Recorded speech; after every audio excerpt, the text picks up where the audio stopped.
നമസ്കാരം, ഞാൻ അനന്തലക്ഷ്മി. തനിമ സ്പെഷ്യൽ ന്യൂസ്. പാർക്ക് ചെയ്തിരുന്ന ബൈക്കിന് തീപിടിച്ചു. കാട്ടാക്കട KSRTC ഷോപ്പിംഗ് കോംപ്ലക്സിലെ പാർക്കിംഗ് ഏരിയയിൽ പാർക്ക് ചെയ്തിരുന്ന ബൈക്കാണ് കത്തിയത്.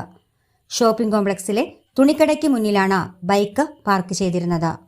വാഹനം കത്തുന്നത് കണ്ട് ഇവിടെയുണ്ടായിരുന്ന ഓട്ടോക്കാരും സമീപത്തെ കടയിൽ ഉള്ളവരും ഓടിക്കൂടുകയും ചാക്കും വെള്ളവും ഉപയോഗിച്ച് സംയോജിതമായ ഇടപെടലിൽ തീ നിയന്ത്രണ വിധേയമാക്കുകയും ചെയ്തു.